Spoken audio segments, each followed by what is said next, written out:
Hello YouTube. The Elder Scrolls universe is extremely fleshed out. We have lore on the mushrooms, we have lore on the diseases, we have lore on the animals. And yes, we also have lore on the different types of cheese. And observant viewers will know that I covered this topic once before on the channel about 2 years ago, but since then two things happened. One, we got a new official Elder Scrolls cookbook that came with some new lore, and two, the new official Elder Scrolls board game Betrayal of the Second Era released a mini expansion on the cheeses of Tamriel, for which one of the writers told me that they used my video as partial inspiration.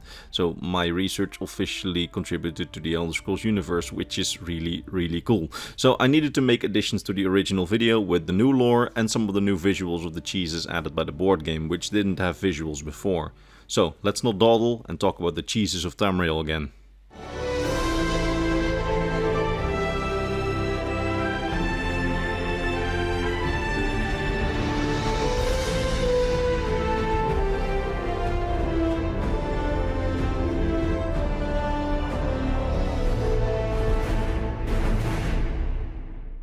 So, cheese. It's consumed all around Tamriel and produced basically everywhere. We have a lot of generic types of cheese on Tamriel that are really nothing special.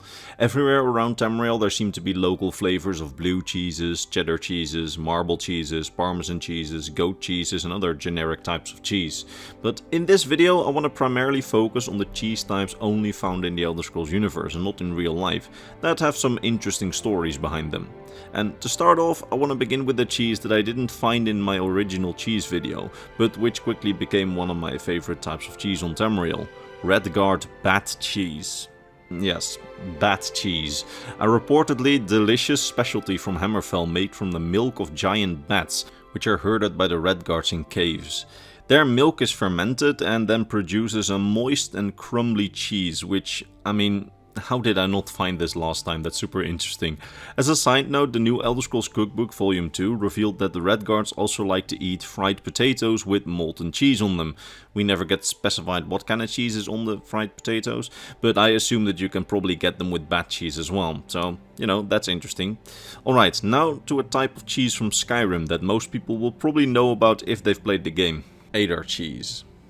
Now, Adar cheese is a type of blue cheese, presumably made from regular cow milk eaten by Nords, usually with meat. It has a rich, earthy flavor and creamy texture and is exported to other provinces of Tamriel, especially to High Rock, because it goes well with bread and sauces. It is said to be the best cheese in Skyrim, essentially, and some holds produce their own variants of it. For example, it's said that some variants are aged with very specific secret types of fungus in the process. A common denominator for all types of Adar cheese is that they're all aged underground in basements away from the light, and for more exclusive variants some are even aged inside vaults. Some Jarls even have their own specifically bred herd of cows that produce the highest quality of milk for the Jarl servants to make some special Adar cheese with it, only to be served in the Jarl's palace. In Solitude, this is, or rather was, taken so seriously that as they make the cheese, a tiny crumb of the previous batch of cheese made is thrown into the mixture at the base of the cheese in order to create an unbroken chain of cheese going back to forgotten generations of previous Solitude Jarls.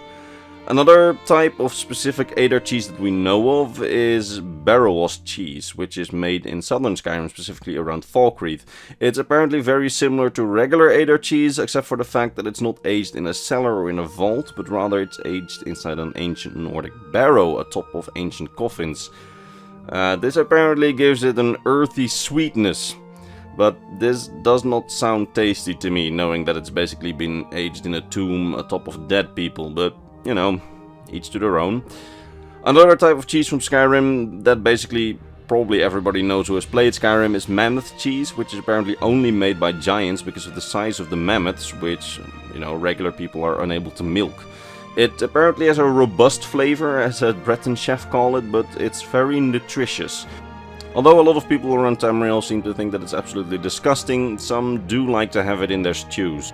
And as such, it is exported to other places around Tamriel by Nords who are brave enough to try and steal it from the mammoth, and the giants who herd them.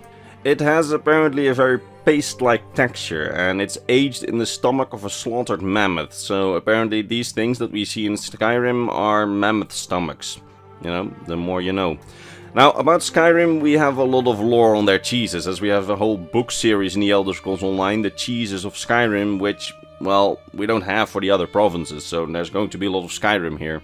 Like, for example, we have Greenwich cheese, which is apparently almost exclusively at festivities around Morthal in the Second Era. Why only there? We don't know, but it's usually served at the end of feasts as some grand dessert, where younger members of the community tend to melt the cheese with a torch before eating it. Careful not to blacken it, as after it's melted they dip bread and apples and other fruits into it and then eat it. In some feasts that are given by the rich, it is even customary to throw an expensive amber plum into the molten cheese and then fight over who gets to eat it first, as the person who eats it first will be named king of the feast. Now, we also have Whiterun's Old Umber cheese, which isn't really cheese, but rather a mixture of cheese and cream, which is boiled until it's solid. So, yeah, the author of the book, Skyrim's Cheeses, doesn't really count it as cheese, but we're mentioning it. But let's take a quick break from Skyrim. I mean, don't worry, we will be back, as that's where most of the lore is, but let's go to Hammerfell now, because the Redguards do have one particular type of cheese which is really interesting. Shrieking cheese. Now, there seems to be nothing really special about this type of cheese in the taste department, but what we do know is that it has one weird quirk. After a secret process in which the cheese is made, it can be melted down, and when it's melted, the cheese itself screams as if in pain. Now, leave it to the Redguards to find a use out of this, as the screams of the cheese are actually used as some sort of alarm. When you throw this cheese in the cooking pot with a dish, they use the scream to know when the dish is ready. How convenient. Now, we don't know for absolute certain what kind of milk is used to make this cheese, but we do know that the Redguards like their goat milk, so it's likely that the shrieking cheese is a variation of goat cheese. And that's about all we know about Hammerfell. Now, next up is Cyrodiil, and for Cyrodiil we've got quite some cheeses as well, just like Skyrim. First we have two cheeses that we know relatively little about, Olroyd cheese and Colovian cheese. Now, when I say relatively little, I mean we know absolutely nothing about it, except that Betrayal of the Second Era did give us this artwork of Olroyd cheese. But about the next two cheeses we do know quite a bit more. First of all, we have Melonrin cheese, which is a cheese that's usually made in a really big cheese wheel and is described as firm and crumbly cheese. It's named for the strange pock markings that start to form on the rind after 2 years of aging. So it's a type of aged cheese. Now, next up we have so-called Lackerweb cheese. And that imperial cheese is actually a really strange type of luxurious cheese that's usually served in small portions, and it's meant for the tables of nobles, and it has veins of different tastes throughout the cheese. The different tastes are achieved by first melting the cheese and then weaving a web of spun sugar throughout the molten cheese. After that, the cheese is left to cool off and to harden, after which a type of vinegar is poured into the sugar web, which then dissolves the web, and it gives the cheese the veins of strange taste throughout the cheese. Weird but interesting, and that's basically all that we know about imperial cheese, although the fact that we do have information on imperial cheeses is very nice. And similarly, we know that the orcs produce Etcheterry cheese, which is made from Etcheterry milk, which we know a little bit more of because we know what kind of milk it's made from. It's made from the milk of the creature called the Etcheterry. Now, the only thing we know about this cheese, other than that, is that it functions like an aphrodisiac. Cool. You see what kind of lore we're working with outside of Skyrim? So, yeah, let's get back to Skyrim. In the Rift, they apparently make special Rift Wash cheese, which is apparently a very dry purple cheese which has a glassy violet/black exterior made from goat milk. It apparently has a very rich taste and has been bathed in blackberry mead, which gives it a really dark color, and is then shrouded in wax, which is mixed with blackberry must. We also know a bit of Reachman cheese, specifically a goat's cheese which is named Doe's Ire, which sounds pretty horrid, to be honest, because it's a salty cheese that's apparently curdled in the stomach of a live baby goat, after which the baby goat is killed to then get it out. I don't like that, so let's continue with the Bretons. Now, we know that the Bretons like their cheese, but we don't know any specifics other than that they produce a lot of goat cheeses, which are known to be quite moist. That's all we know. Really scraping a barrel here of the other races, because we do have another Nord cheese that we know of. Specifically, we have Bienost cheese, which seems to be a regular cheese which is aged inside the intestines of a slaughtered pig. That's basically all we know. It's a very dry cheese and it's often eaten in spring after it's dried the entire winter, and is specifically popular in the Pale. Anyway, the final type of Nord cheese that we will talk about is called ghost flesh. This is a type of cheese made in northern Skyrim where the climate is too cold for goats and cows. They basically import some farmer's cheese from other parts of the province and then smoke it over a pile of burning seaweed, which gives the sea's aroma to the cheese. That way they do technically produce their own cheese in the north, even though the original base cheese was imported. So next up we got Khajiit molten cheese, which they often make fondue with to dip other food into. Now, we know that the reason that they melt the cheese in the first place seems to be so they can throw moon sugar into the mix and often some sort of alcohol to go alongside it. But that's about all we know, as we don't really know what type of cheese they use. But you know, it's cheese lore, so you'll take it. And another piece of elsewhere cheese lore is that the Khajiit also make potatoes filled with cheese. Again, I know I'm scraping the barrel here, but we do need some variation in this video after all the Nordic talk. Now, the next piece of variation I have for you is Morrowind Scuttle, which is often called beetle cheese. It's not really cheese, but it's the Dunmer's attempt at replicating cheese, using beetle flesh and several peppery spices, like apparently pepper. It's made from flesh and not milk, and as such is considered a cheese replica, as it does not contain any dairy, but according to a Breton chef, it can apparently be used as a cheese substitute in several dishes and is quite tasty despite looking absolutely disgusting.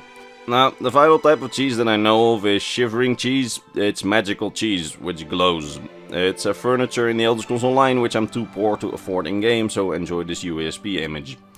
And it now also appears in the Betrayal of the Second Era Cheeses expansion, so we have this piece of art on the shivering cheese as well. Now, there's a few other types of cheese that we know something about now, and we know what they look like thanks to the Betrayal of the Second Era Cheeses expansion, although we don't have that much lore on them. The first of which is the Eleanor smoked cheese from the Somerset Isles, second the Valenwood blue cheese made by the Bosmer of Valenwood, and finally the Valente Vineyards cheese made in the Westwild of Cyrodiil, probably to go with the wines produced there, otherwise why would you make it on a vineyard? Unfortunately, we still don't have any lore on some of the other races of cheese, as that's about all I can tell you about Tamriel's cheeses.